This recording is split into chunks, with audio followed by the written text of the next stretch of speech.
我的妈呀！你醒了？手术都做完了，很成功。你还有脸说？为什么私自给我换医生？不然我能最后一个出来吗？还遭这么大的罪！哎呦，我的妈呀！行了，行了，行了，都是我的错啊！哎，老婆，你给我电话，我要开除证人，还有素云。哎呀，行行行，咱先好好养病啊。我说电话给我，我不给。你听到没有？你也造反了呀！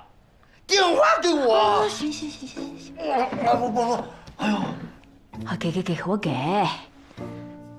喂，苏丽，我现在正式通知你，必须立刻开除证人苏云，否则我……您听说了吗？什么？这次的介入研讨会就是为了讨论前列腺介入栓塞术的新术式。来自全国各地的介入医生们现在正在北大进行肝癌的示范手术，做得最好的人才有资格做前列腺介入栓塞术。废话，我现在就在这儿。我跟你说，我在说话，你别打岔。出来了，研讨会决定由证人做那台手术。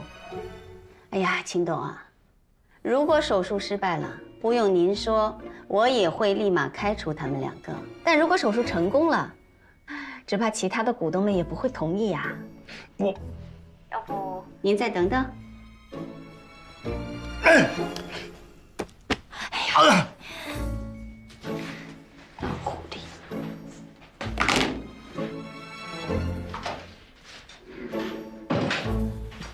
院长，新的宣传海报打好了，要看一下吗？看。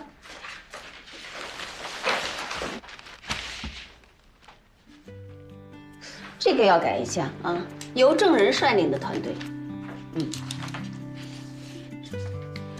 巨大突破我们不要，直接写成功解决前列腺癌、前列腺肥大、前列腺活动性出血等一系列问题。好，只有把病症写明白了，患者们才知道可以到我们医院来看这样的病。多印一些啊。等那边的示范手术一成功，我们就全部贴出去，网站也要同步宣传，好吗？招商那边什么情况？董老板他非常高兴，就等着手术成功了，而且他还许诺说会带上他的老朋友一起赞助的。很好，那我先去改，忙吧。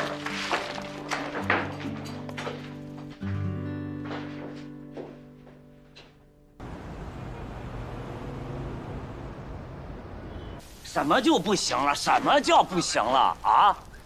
我跟你说，我妈现在好着呢，你们看不了病就说你们看不了病，好吧？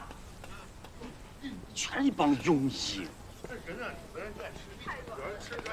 哎呦，我的姑奶奶呀，你也不心疼一下我呀？我这身体还没恢复呢，就开长途，你知道吗？我妈在家里挺严重的，你下次能不能叫个快递呀？对不起，对不起，我这不是不知道吗？而且快递时间也不固定，我只相信您啊，辛苦了。有你这句话，我心里暖和多了。书货啊！哟，还有人跟陈庙一样爱写笔记啊？什么陈庙？医生不爱写笔记吗？那个我们回屋看啊。哎，我帮你开门。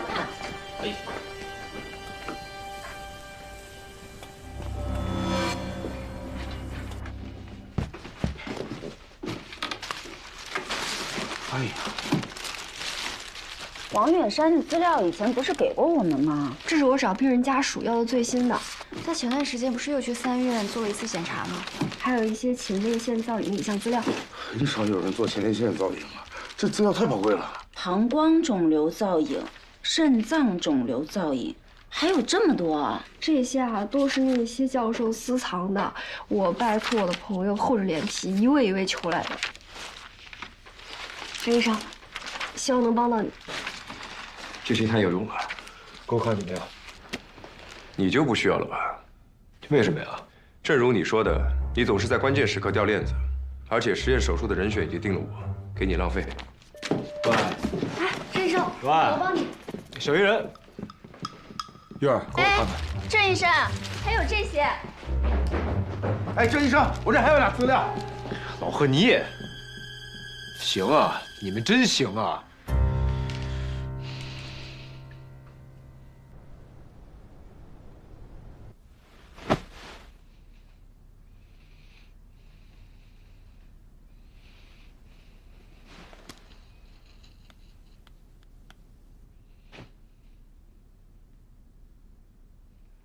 火儿姐，我好烦啊！云哥，怎么是你啊？院长在做复查，没带手机进去。复查？他心脏又不舒服了？有点不舒服，心外的主任正在看。你找院长什么事啊？我等会儿帮你转达。花儿姐，等着看吧，我要让我的心外成为世界第一。把你的花衣服重新穿起来，等着我们胜利归来。必须的。没事儿，让他好好养病，告诉他我一定会胜利归来的。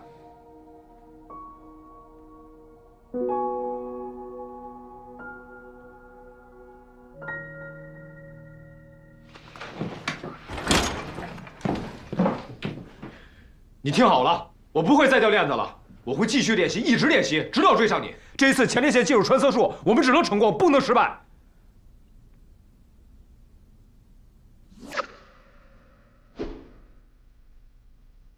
不是，你就猜准了我一定会来啊！不来就不是你的。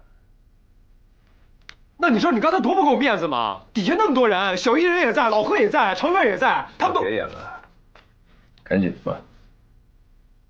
好的。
解决不了，想不到办法呀！你看这些教授们的研究啊，全都卡在这儿了。想要更好的效果，就要把分支血管全部捅开，演化成毛细血管网，然后给前列腺供血。这个理论是没错的呀，可是怎么通啊？导丝下不去啊！你看什么呢？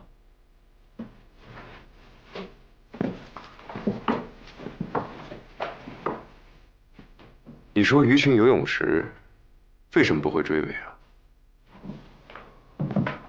因为他们的视网膜里面有视锥细胞，视力好，还有就是他们身上有振动和压力感受器，水压的任何细微变化，他们都能感受得到，从而做出相应的反应，避开或者扑上去。但是他们偶尔也会撞车，没那么绝对。你说什么？但是他们偶尔也会撞车，撞车你没见过呀？就是好多小鱼在那游啊游，游啊游，突然来了一只大鲨鱼啊，嗷一口。我跟布老师学介入的第一堂课，他就说，不同的导丝应对不同的病症，没有完美的导丝，只有完美的手法。脑部技术马马虎虎，但是讲课是真不错。后来同学们就问他，什么是完美的手法？他回答：庖丁解牛。那不就是掌握规律，熟能生巧吗？不，他的点是以无后入有间。鲁道夫就是这么做的。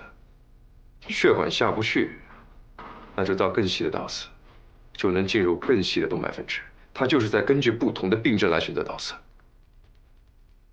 那跟你看鱼有什么关系？你第一次摸导丝，什么感觉？没什么感觉，比柳叶刀差远了。认真点儿。好，我认真点儿。我觉得啊，导丝像箭，十步栓已留，千里不留行。事了拔管去，深藏功与名。难道你不这么觉得吗？你的 DNA 又开始躁动了。救一手！怎么又是你啊？新陵园前列腺剥了，万圣新导丝成功，鲁道夫成了。你看手机。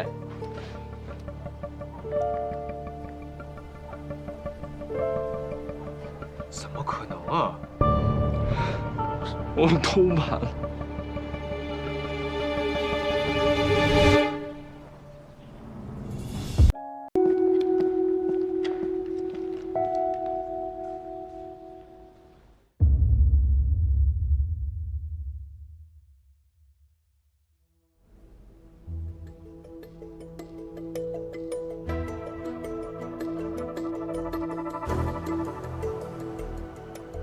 不愧是特制的导丝，才能在转弯处这么游刃有余。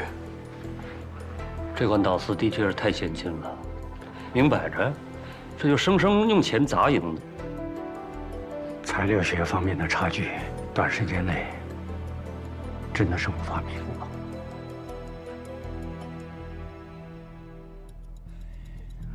真是差距太大了，没办法，怎么这么久？这么说，我们所有的投入就都没有意义了。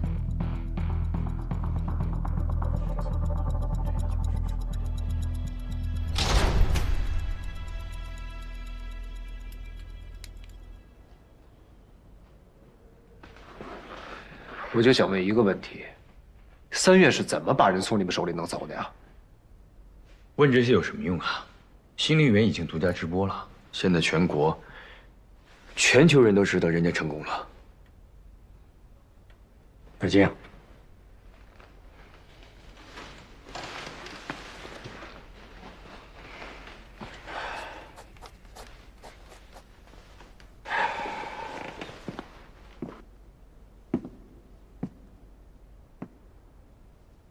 诸位，非常感谢大家在百忙之中来参加我们这个研讨会啊！既然现在3院和鲁道夫教授已经走在了我们的前面，我觉得这个研讨会再继续下去已经没有必要了，就到此为止吧。接下来小金会安排大家的返程事宜。谢谢大家。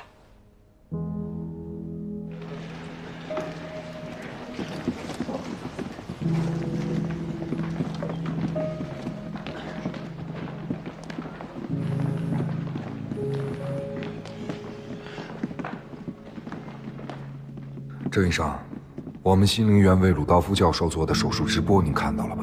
我们老板谢总觉得手术直播非常有前景，我想问一下，您准备的怎么样了？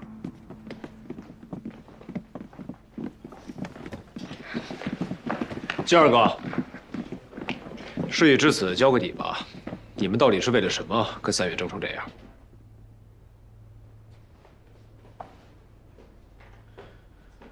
为了耗材。什么意思？一直以来，介入科用的耗材都是进口的，老师和院长都觉得是时候发展自己的耗材了。而前列腺介入栓塞术是一个新玩意儿，还没有出现一个很好的定义，大家都处于一个摸索研究的阶段，所以我们就想着以此为起点，推广国产耗材。难怪。那3月那边什么意见？他们在乎未来可能会发生的科技制裁，为了能够尽快取得研究成果，所以他们选择了万盛国际的进口耗材。而万盛也想借此机会打开中国市场，就这样，他们才会邀请鲁道夫。现在看来，还是我们太天真了。不用再说了，你们都已经尽力了。尽管鲁道夫教授已经走在了我们的前面，但是我觉得技术的差距微乎其微。可是材料、平台、客源环境才是真正的原因呢。我们只有再想别的办法了。坦白说，孔主任，现在已经不仅仅是北大输给了三院，国产耗材输给了进口耗材。我跟郑人也是搭了前车，冒着风险来的。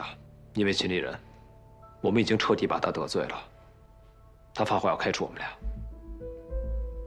这笔账要算在我们头上，为什么不算呀？谁让你们给他示范手术名额？那你想怎么样？现在人家已经完成了，人家完成了，难道我们就不能继续了吗？你的意思是说，现在我们也要向万盛国际订购这款专用导丝，然后继续挑战这个手术？不行，必须用国产导丝，这个手术的推行才有意义。老师，你也看到了，人家用的导丝和我们根本就不一样，以我们现有的水平根本就造不出来。对，你看，他也同意我，必须用国产导丝才有意义。这句话对。我认为，鲁道夫的手术并不完美，这款微导丝也不够好。这已经是我见过最细的导丝了。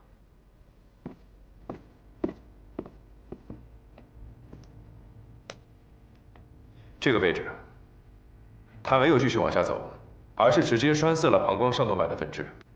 在这个位置栓塞，栓塞剂是有90%的几率会被冲毁，导致异位栓塞。所以我认为，患者在不久后便会出现膀胱无力、尿潴留等并发症。这台手术做得很糙，按照我的标准，这台手术是失败的。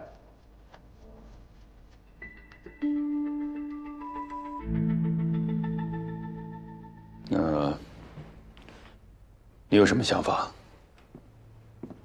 孔主任，请再给我们3天时间，看看王远山的术后反馈。如果真的如我所料，我们还有机会。小金啊，你怎么看？老师，我们准备了这么久才说服院长，还把大家从全国各地请过来，是因为看了一台手术，都没有上手比过就放弃。我不甘心。没错，王远山做完了，那就再多找几个实验手术患者来。比赛还没有结束。主任，我想继续。孔主任，再试试吧。老师，那好，我们继续。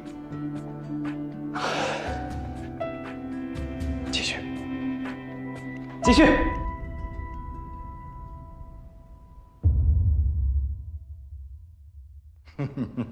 哎呦，我可听说了，任老外已经在前头搞定了那个手术，也就是说，证人苏云都说了，你可说过了，如果手术失败，你就会开除他们的。说话可得算话呀！啊，还有。听说你之前各种吹嘘，说证人肯定能成功。现在大伙儿都知道他失败了。我告诉你，董老板可是非常不高兴啊。他跟他的朋友们已经决定预约鲁道夫做手术了。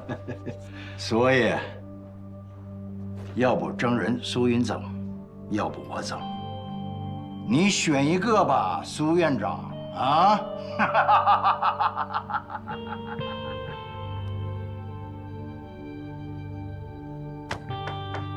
进。院长，怎么了？我们之前不是在网站上宣传了前列腺手术吗？当时是有很多患者预约了，现在不知道是听到哪里的风声，就纷纷取消了，还给我们打了很多差评。各位注意了，海城说要开展前列腺介入栓塞术是骗人的，我跟北大的朋友都打听过了。所以我们要不要关掉这个后台评分系统啊？不要关。免得引起更大的干涉。那海报还要打吗？取消吧。好。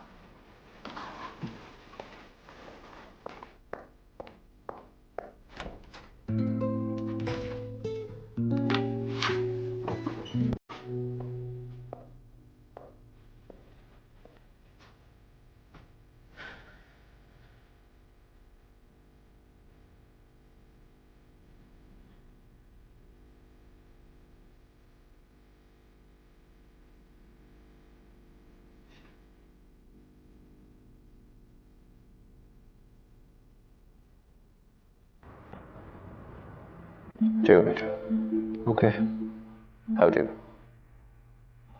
这密密麻麻记录这么一大堆，你能知道这是什么吗？能。我跟你说啊，咱们这牛已经都吹出去了，只能赢不能输啊。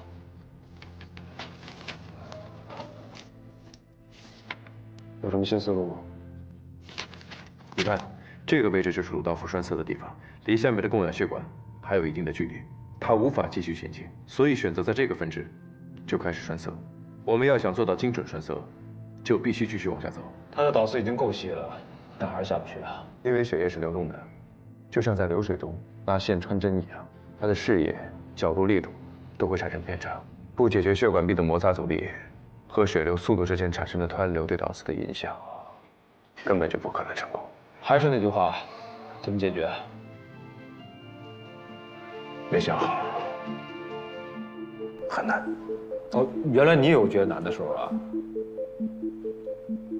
事实上，我做所有的手术都觉得很难。那我还真没看出来啊。因为我不想像我父亲那样，在我的世界里，我父亲是一个很坚强的人。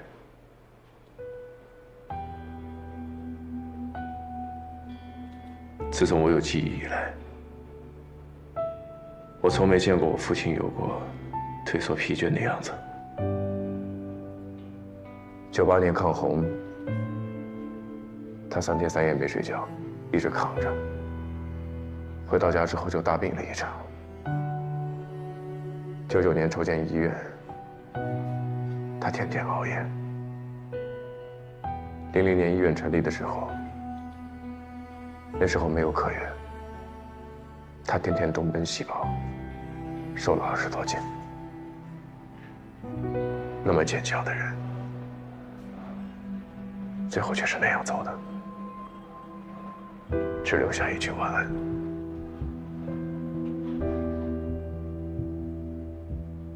我时常在想，是不是真的因为太难了，他想偷懒一次，就一次，他就离开了我。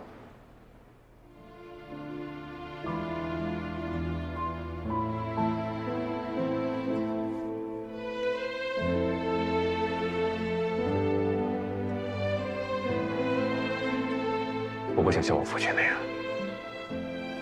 所以每当我觉得很难的时候，我就告诉自己，我不能放弃，因为一旦放弃，就意味着结束。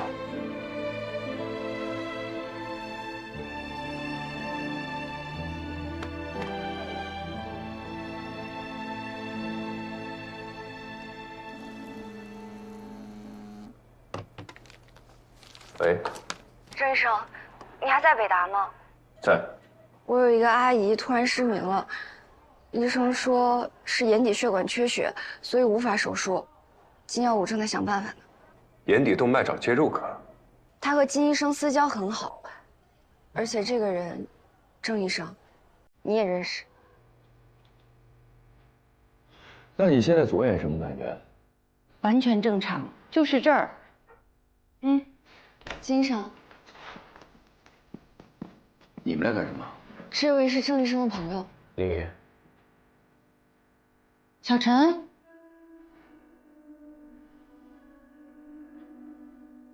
好久不见，你的事儿我听说了不少。你眼睛怎么了？总部邀请我去参加年度 VIP party，我就想着今天早晨打一针玻尿酸，结果1个小时之后，我我这只眼睛的视力就下降了，又过了半个小时，现在完全失明了。玻尿酸，眼科这边眼底镜看过了，视网膜血管缺血，怀疑是眼动脉畸形梗阻，准备接入造影再看一下。如果是血栓堵塞，那么短时间内的血栓还是比较容易通开的，这反应吧。很可能是玻尿酸注射位置产生了偏差，某种原因导致生物大分子进入毛细血管网，造成堵塞，从而假性失明。生物大分子啊，可以考虑溶栓。溶栓，又不是血栓栓的，溶什么栓？堵塞已经超过2个小时，局部应该有血栓的形成，如果不及时通开，会造成真失明。啊！别吓我啊！我可不想失明。林姐，不用金医生，这是我的亲人，能让我来做这台手术吗？郑医生，你是不是有点太……对不起，小陈，让小金做吧。好，那林姐，咱们去准备手术啊，扶你，慢点。哎，好，谢谢，忍让一下啊。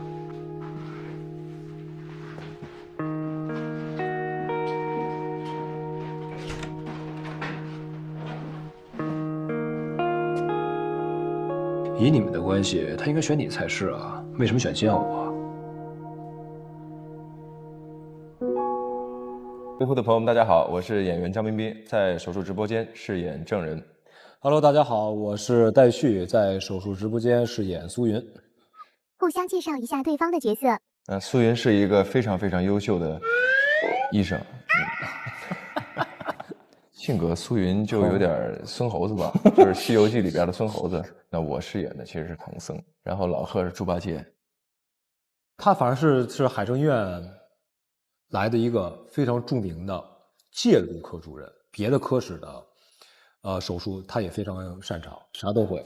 这是何方人物？对，何方神圣，非常厉害的一位医生。合作之前对对方是什么印象？之前看过阿云的《无证之罪》，就是感觉他是一个挺正经的一个人。然后合作完之后呢，就觉得没那么正经。本人还是和苏云很像的，然后非常活泼，但是还是有另一面，他的另一面就是非常老干部，非常爱喝茶。因为他呢，我在这个戏里面把我的咖啡也戒掉了，因为他很懂养生嘛，然后说这个茶不太好，不是这个咖啡不太好，让我多喝点茶。他人很听劝，对。看过彬彬的作品，就觉得他应该是一个不怎么爱说话的、比较冷面的这么一人。但是其实我俩也特别高兴，就是说，这个戏开拍之前，剧组也给了很长时间实习的一段时期。整个剧组我们俩真的算是非常快乐，就一拍即合了。几乎每天就老黏在一块儿，然后呢，从戏里慢慢的聊到戏外的很多东西也会比较多。这次了解以后，觉得彬彬可能跟荧幕上的形象其实很有反差。对，然后我觉得他也比较厉害的一点也是在这儿，真的很活泼的一个男孩子。对，然后平时在戏里面去塑造了就很多比较稳重的角色，也是蛮厉害的。两位是怎么熟络起来的？而且一个眼神啊，就是。但是我们刚开始肯定是奔着剧本方向去聊的嘛，对。然后聊着发现，有很多东西值得探讨。因为这次的专业台词太多了，然后大家都互相探讨怎么去背。然后呢，我说我看过一些什么样的一些视频，可能好的，对于咱们背台词有比较有帮助的，可能还会互相给大家介绍一下。比如说你做手术的哪个部位，大致的了解一下，你做的在哪儿？对。然后你在做手术的过程中，你可能会起码知道在，就你也得知道你的台词说的是啥。对吧？更相信一点也是。两位怎么看剧中郑人和苏云之间的关系？对，他不是之前有 PTSD 吗？他拿不起手术刀，然后他碰上了这么一个大神，然后觉得他非常厉害，然后就是想去接近他。我就算是他的半个徒弟啊，一直跟着他，想去跟他去学习。然后发现这个人吧，格格不入，他说话也比较梗啾啾的，见谁怼谁，你知道吗？然后呢，他越这样吧，苏云这边呢越想亲近他。然后突然发现，哎，这个人吧，他其实他有另外的一面，是非常招人喜欢的一面，而且就是这两个人物身上有一个共同的一个属性，因为这俩人都是孤儿，他无父无母，我也无父无母，就他们俩这方面是很亲近的。刚开始其实看苏云很不顺眼，觉得他吊儿郎当的，可能没什么医术，但是呢，从吊儿郎当的这种状态，然后后来慢慢发现，他是身上其实是有很多非常有优点的地方的，包括在艺术上面。然后就觉得其实他不是我第一次见的那样。然后两个人探讨如何治病救人的这个路上，慢慢的就成为了并肩作战的兄弟。我觉得苏云跟郑人俩人其实都是缺乏安全感的。苏云缺乏安全感的表现方式，他是外露，会比较活泼一点；但郑人的缺乏安全感的方式，他是内收的，就他不愿意拒绝沟通。觉得对方饰演的角色和本人相近吗？我觉得完全相同。我觉得你也还好，但他比较相同的，有时候你特轴，你知道吗？你轴脸，你跟这个郑重太有点像。假如说我们演完一个全条，可能你就在就是65这块时候出现一点瑕疵啊，那其实导演就会说，哎，把这个65这儿重新补一下。但一般郑主任就不行，哎，来从1到100，我再来一遍。用一个词形容郑人和苏云的关系，那就是海尔兄弟。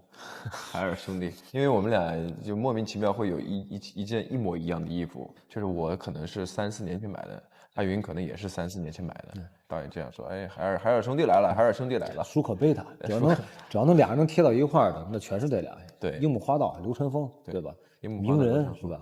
佐助，都是我们俩。那个，如果要给这对组合起一个名字的话，你觉得会是什么？再起个名字啊？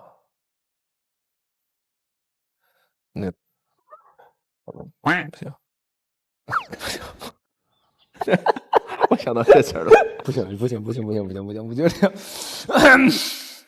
对不对？这咱俩自己知道行不行？对，我们再想想。对，我们私底下是有一个，但不能告诉你。私底下怎么称呼对方？阿云、阿仁，就很亲切吧？我会有一种很亲切的感觉。但拍戏的时候有时候不经意的，有时候一放松也会阿仁，然后导演说：“哎，停！这时候你们俩关系没那么近呢，别人对不起，对不起。”最难忘的戏是哪一场？我觉得还得是连亭吧。道具老师那个准备的那个连亭啊，太真实了，就看着真的就像2个孩子一样。所以我那天就拍了张照片发在群里面，我说爸，我在做手术，把连亭分开，然后救活他们。那你爸怎么回复你？牛啊，就是厉害，厉害。他一直在亲连体，疯狂的亲那个连体。我看到2、3次了，因为他做的挺可爱的，关键太像了哈。因为我平常这种生活中我就很喜欢孩子，我倒觉得当时咱们拍的第一台手术，在那个地震那会儿，咱俩第一天进去对，就快崩溃那天，就想后面还有10几台，这第一台拍成这样，后面咋办？其实我那台当时我记忆还挺深刻的。说实话，我是崩溃了，因为太复杂了，那你要去专注的去记住每一个环节，然后在每一个环节的细节上还要跟医疗指导反复的确认。虽然很难啃，但是还是啃下来了，就是成就感也很大，就感觉自己就像医生一样，这还挺自豪的。徐师姐，很难得有这样的剧组，就是把你的整个手术过程全部展现出来。我觉得这个是很厉害的一个地方。体会到了这个医生的不容易了，主要是，是真的穿着铅衣在手术室里站在那6、7个小时的这个感受，艰辛，自然而然的你会看到那种医生的那种辛苦跟心酸。yes。苏云最后能重拾手术刀的关键是什么？我印象比较深刻的一场戏就是天台。我觉得天台看星星的一场戏，俩人看星星，阿仁的一句台词说：“我可以等你的手好。” 就那场戏，我会觉得是一个感情递进的一个非常大的一步吧。其实在我看来啊，当时帮助我的人有很多，但是呢，就是我觉得关键点是什么？就是能让苏云心尖那么一颤的那么一个人，和一些话。这些话那些人都没有做到，只有郑人做到了。他用他独特的方式，他让苏云的心颤，而且颤了很多次。郑人原来是像一座冰山啊，我这么比喻吧，可能其实一句话，他点燃了我，我融化了他，就是一个冰山配上了一堆干柴火。突然有一天呢，就是通过这个光学效应，冰山透过光把这干柴火给点燃了。然后呢，这个柴火把这冰也融化了。也想了一下画面，冰山吧，对 ，OK， 对吧 ？OK， 是不是？还蛮贴切的，蛮贴切的。当苏云去劝得知真相离开医院的证人时，证人心里是怎样想的？其实苏云来的那个也是一个非常重要的一个点。他说你忘了医生的职责吗？那一刻其实是把证人的那个打到灵魂深处了吧？那一刻，治病救人，对，永远第一。虽然面子上还是，好像没有给苏云回他这份情，但是其实，在证人的心里已经是。暴走吧大明星的朋友们，大家好，我是戴旭，我是张彬彬。你们两个性格相悖，很适合搭档。我要让我的心外成为世界第一，世界第一。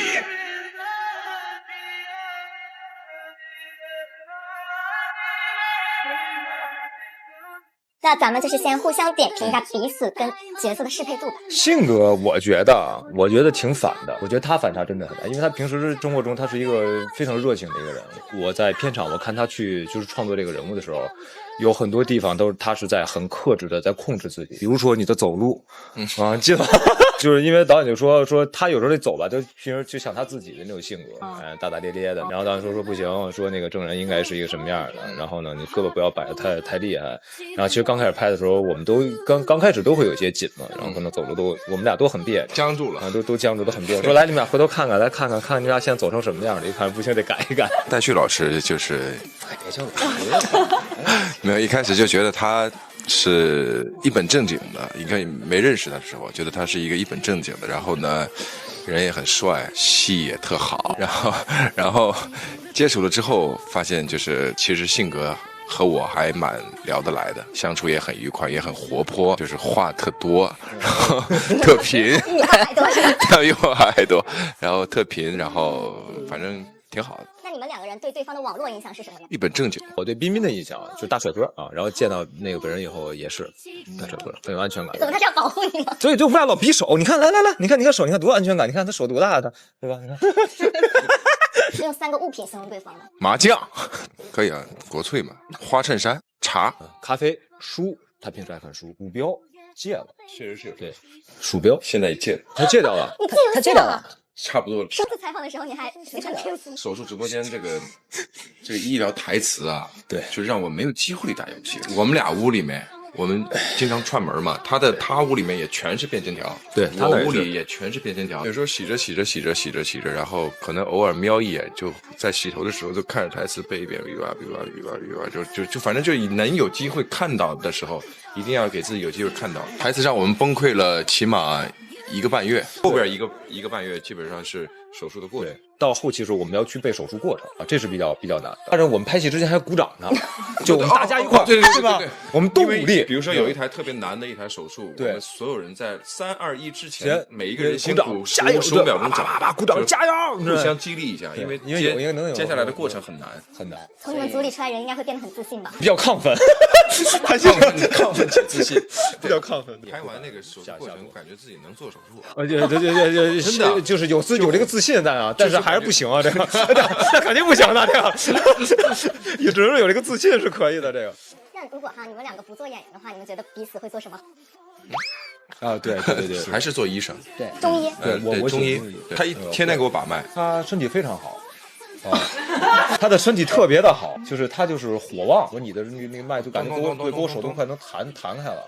艾云他给我寄了很多那个中药的那个。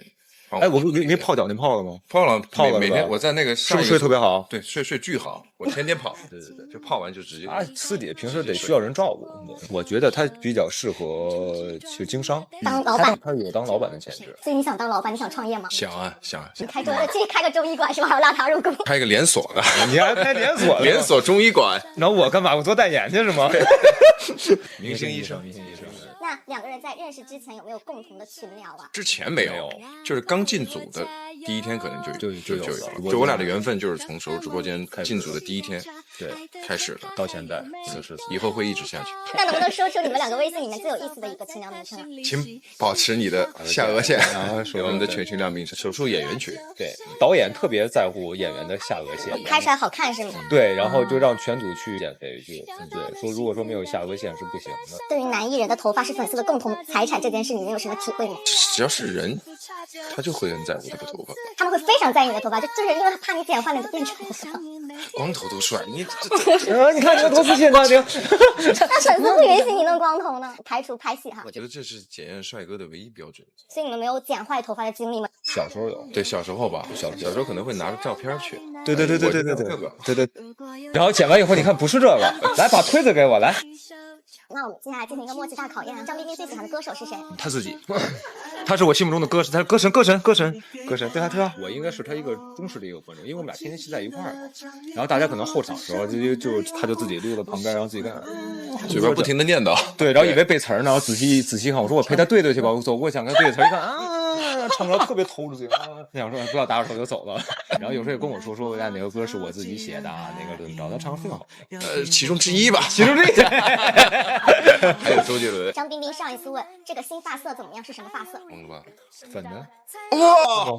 我懵的，我就俩色，粉的什么黄的，粉的是真粉的啊，真粉的。当时在车上，他说录个抖音，我说行，我说这个挺有意思的，就录了一下，然后我也没想发，然后后来手欠也发出去了，那就分手，那就别撤了呗，这个过程引起了这么大的反响。我没想到，我以为我就是玩一下而已，我没想到大家抖音我看了，你会觉得就没那么有安全感了，像个孩子。行。所以你有看到评论吗？评论你看了？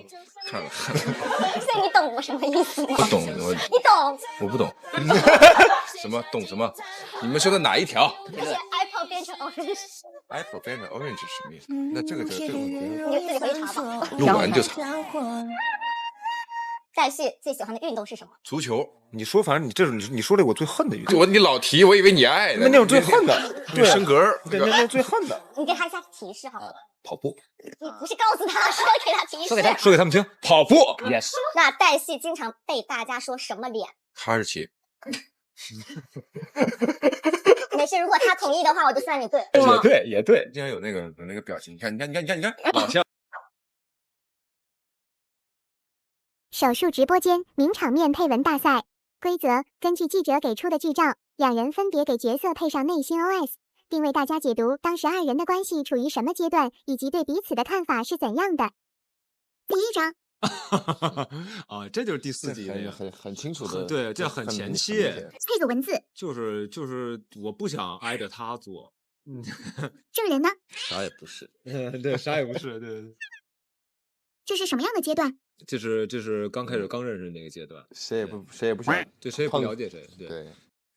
这张还是同一场戏的截图，配个文字。你别说了，是吧？你快别说了，求求你了。下一张，这是哪场戏？还记得吗？哎，这是那个，我给你送医疗证，你再次回来。反正我 OS 应该是，我觉得欢迎回家吧。证人的呢？你别进来，就拉窗户。其实这个是有被苏云暖到了，对，因为你暖到我了。这个阶段2个人有没有变化呢？有变化了。然后这会儿就应该其实是想去了解对方了，但就因为他这会儿已经是非常吸引我了，他的医学知识非常的感染我，我觉得他是个天才啊，就是英雄惜英雄这样。这时候证人对苏云的看法呢？其实，苏云是把证人最初的那颗心给拉回来了，可能其实一直在证人潜意识里的，其实就是想治病救人的，因为一些事情可能他那时候抵制，但是苏云去我家给我唤醒了，然后又把那颗证暖心的给到了我，所以在证人的生命中，苏云是必不可少的。下一个，这个有印象吗？这单看真看不出来啊。这个是大家要去夜店，苏云一开始说不去。那我也去。为什么证人去了你就去了？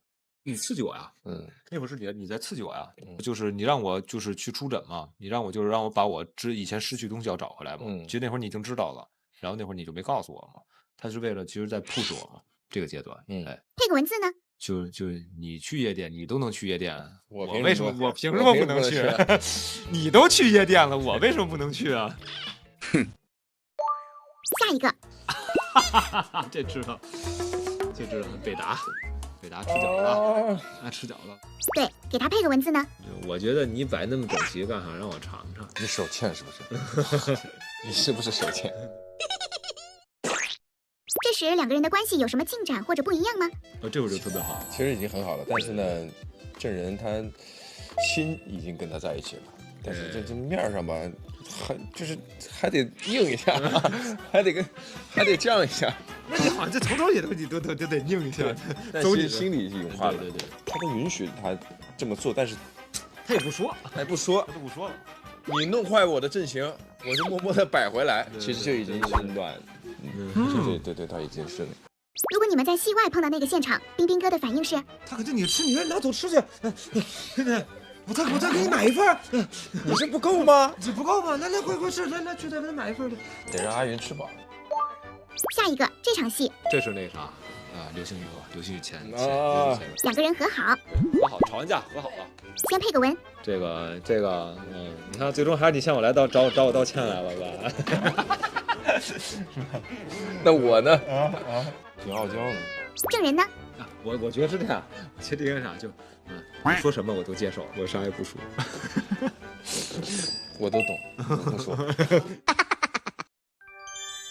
和好之后，两个人的关系有什么重大的改变吗？对，非常非常递进，因为那会儿其实苏云是为了关心他。我觉得其实那个矛盾写得挺巧妙的。为什么我们特别喜欢流星雨那场戏？因为他拿流星去做了一个比喻，他有时候一瞬间他过去以后他就陨灭了。然后呢，我说我曾经是天上的星星，但我陨灭了。然后呢，你现在还在重复这个过程，这是不行的。然后我是为了关心他，我不想让他有一天我说你这么好的一个天才，你不能变成像我这样。然后呢，他依然还在鼓励我。就我们俩的话谁都没有敌对性，但是其实都是在为对方着想。冰冰老师，如果生活中有一个像苏云这样的好友，是什么样的感受呢？哇，其实我有一点性格，有一些部分是像郑人的。对，就像我们俩相处，我就觉得很就是骨子里面的搭。对，戏外两人也是像郑人和苏云吗？戏外就是这样。对，其实我们戏外还蛮好的。对，骨子里面的觉得很亲。这个兄弟很亲，就给我的感受是这样。然后有想说什么就说什么，没有任何的顾忌，想说心里话就说心里话。比如说他没戏我没戏，我们都互相探个班啊，哪怕就俩人也行，人多一点也行。戴旭老师，戏外有一个像郑人这样的好朋友的话，是一个什么样的感受呢？我觉得就是像他这样，我觉得很好啊，我很珍惜对方的。我们每天都喝茶，每天都在一起喝茶。对，喝茶。如果有时间就在家喝，其实有时间就在店长喝。然后其实我们俩其实分享比较多的，比如茶呀、看书，我们俩其实看书分享茶书，我们俩有时候老换书看。对，阿云送了我很多本书。哇，我突然想到阿云送我的那本书上给我写了一段文字，他给我好多天，我那么多天我都没看，突然有一天我就是放那，我就想看一看，然后一看，他给我写了好多字，就是我当时还挺戳我心的哦，因为没有收到过这样给我写那么多，写了一些对，写了一些对寄语，写了一些寄语。其实我们俩都是希望彼此好的。对。手术直播间默契挑战，根据记者提出的问题，两人同时说出回答，回答不一致的题数超过3题，则要接受惩罚。第一个问题，日常工作中郑人使用率最高的办公用品是便签条。郑人的宿舍中，他最心爱的东西是仙人掌。苏云最喜欢的穿衣风格是花衬衫。哇，连中3个，特别好。我俩没沟通好，从来真的没有，该出错了，你看着吧。这话不能说是吧？在医院里，郑人、苏云谁的异性缘更好？郑人。该出错了，你看着吧。因为苏云他那个喜欢穿的比较花衬衫啊之类的，所以他感觉好像挺花枝招展。对，苏云应该是招别人那种对，主动吸引型。对，然后因为证人是他的学术和理论性比较强，所以呢，他可能第一面的时候，你比如说见罗主任的时候，女性嘛，他可能第一次感觉就觉得你油盐不进，挺反感的。不行，为什么？因为64排 CT 不是急诊项目，不值班。你把钥匙给我，我可以自己操作机器。然后，但是跟你接触以后，你发现这个年轻人真的很有才。然后呢，他会去向这个人去靠近一些，去多问一些东西。假如你们是女生，你们会喜欢郑人还是苏云呢？我们是女生，喜欢苏云。我喜欢郑人，因为你如果是女生的话，确实需要这种性格的互补吧，因为她太闷了，所以就是两人在一起才能就是相互填补一点。你这说的对，你看我演的是苏云，我觉得话太多了，我可能喜欢一个话少的。哦，郑人苏云的同场戏份中，你最喜欢的名场面是流星雨。因为我们医疗的那一块，在医院啊，或者说戏份比较多，所以那场呢给我感觉是苏云和郑人的一种情感的递进。对，是，因为其实我俩在一起的戏太多了，然后其实名场面也很多，但是那场戏不太一样。对，那场戏，因为那场戏其实我们俩当时演的时候，他很打动我。哪里不太一样？看吧，这场戏在第几啊？后面了，在后二集往后面那种，就是支持他，希望阿云不要剧透。在两人共同经历的医疗事件中，哪一个是你本人最难忘或者印象最深的？别停。在剧组的时候，张彬彬最喜欢吃什么？等，我们一起回答吗？你再想会儿。在吃啥？我们吃饭都是分开的。那改成喝什么也可以。喝什么？那喝什么来吧？你问喝什么来？可不，你喝什么？对啊，你喝什么？对啊。在剧组的时候，张彬彬最喜欢喝什么？咖啡。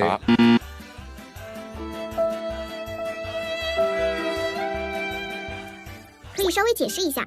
咖啡也是，只是因为认识了那就阿云之后，我就开始喝茶了。我不让他喝咖啡了。因为他早上起来老提神儿，他一提神他就拿咖啡，然后他每天我觉得喝咖啡特别多，然后因为我们那戏里面有一个病情，就是因为喝咖啡喝的多，然后导致那个急性肾功能衰竭嘛。我认为是咖啡因通过拮抗腺苷2A受体，增强中枢神经系统，多巴胺能活性发挥兴奋效应，短期摄入大量咖啡因导致的精神和行为障碍。所以有时候我给他把脉，一看他就是他的心脏会有时候跳得特别的强烈，我说你的咖啡先别喝了然后我说你喝个茶，我早上起来也能提神，他不相信。然后我给他每天有时候给他泡点茶，他喝完以后会特别舒服。所以看手术直播间还能帮我们增长医学知识。一定会。就比如说女孩抹口红，但女孩应该抹口红那没啥事，但是很多女孩都不知道。对啊，就是如果涂的特别频繁的话，其实是会尿血。口红里应用最多的着色染料是溴酸红。没错，使用过于频繁，导致的溴酸红先吸收入体内，然后随着尿液排出。我们下一个问题，戴旭在现场最常喝的茶是什么茶？岩茶。岩茶也对，红茶也对，都有。日常生活中，张彬彬的口头禅是3、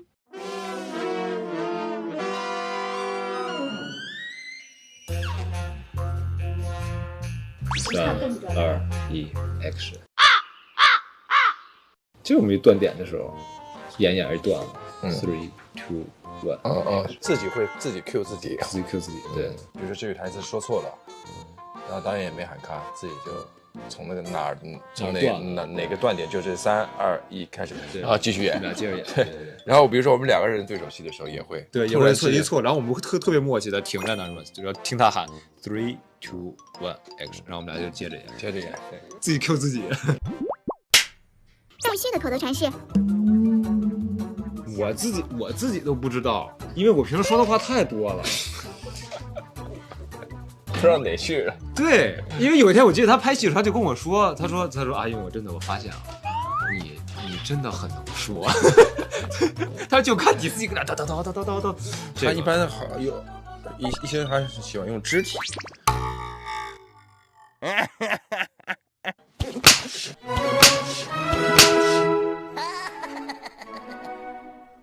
对呀。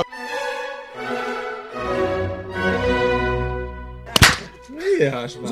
我怎么没想到呢？一个字，绝。你真帅和你游戏技术真好，哪一个是张彬彬最喜欢听到的夸奖？游戏技术真好。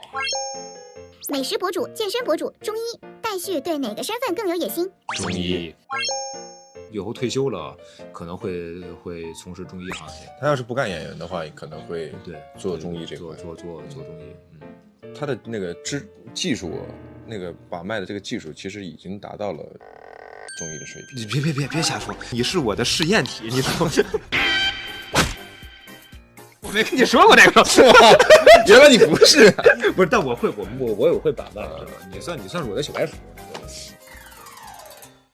你刚刚说之前给他把脉，他心脏跳得很厉害，现在要不再把一个试试？刚才给他把了都好多了，对，今儿就上手，因为我给他寄了好多泡脚的，因为他平时他老失眠，这真的好多了，好太多了，也不虚啥，都挺好，真的脉象平稳。